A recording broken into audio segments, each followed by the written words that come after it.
نحمده ونصلي على رسوله الكريم اما بعد فاعوذ بالله من الشیطان الرجیم بسم اللہ الرحمن الرحیم ربی یسر ولا تعسر وتمم بالخیر وبک نستعین آمین اللہم آمین۔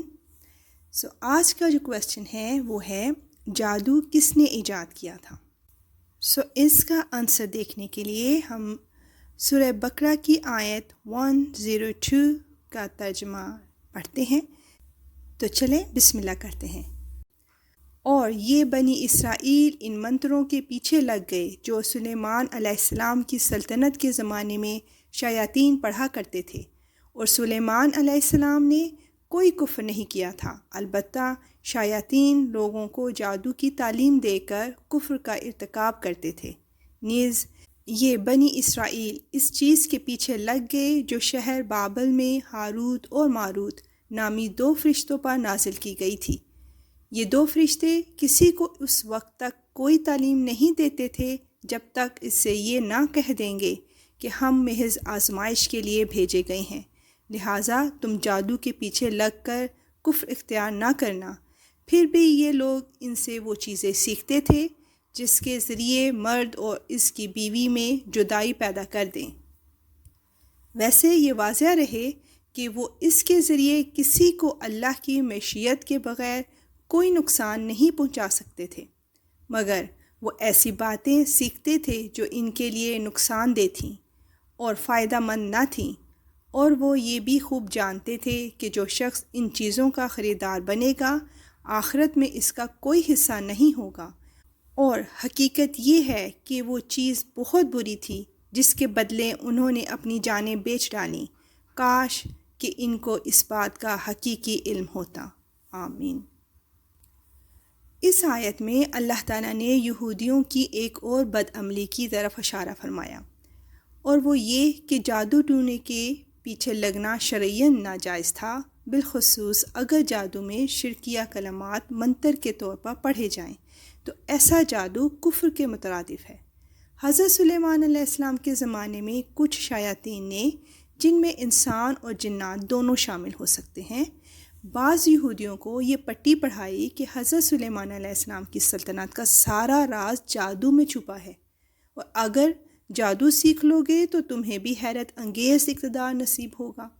چنانچہ یہ لوگ جادو سیکھنے اور اس پر عمل کرنے میں لگ گئے، حالانکہ جادو پر عمل کرنا نہ صرف ناجائز تھا بلکہ اس کی بعض قسمیں کفر تک پہنچتی تھیں۔ اور دوسرا غضب یہودیوں نے یہ کیا کہ خود حضرت سلیمان علیہ السلام کو جادوگر اقرار دے کر ان کے بارے میں یہ مشہور کر دیا کہ انہوں نے آخری عمر میں بتوں کو پوجنا شروع کر دیا تھا، نعوذ باللہ۔ ان کے بارے میں یہ جھوٹی داستانیں انہوں نے اپنے مقدس کتابوں میں شامل کر دیں جو آج تک بائبل میں درج چلی آتی ہیں۔ قرآن کریم نے اس آیت میں حضرت سلیمان علیہ السلام پر اس ناپاک بہتان کی تردید فرمائی ہے۔ اس سے یہ بات بھی واضح ہو جاتی ہے کہ جن لوگوں نے قرآن کریم پر یہ الزام لگایا ہے کہ وہ یہودیوں اور عیسائیوں کی کتابوں سے ماخوذ ہے، وہ بے بنیاد اور جھوٹا الزام ہے۔ حقیقت تو یہ ہے کہ حضرت صلی اللہ علیہ وآلہ وسلم کے پاس ایسا کوئی ذریعہ نہیں تھا جس سے وہ یہ خود معلوم کر سکتے کہ یہودیوں کی کتابوں میں کیا لکھا ہے۔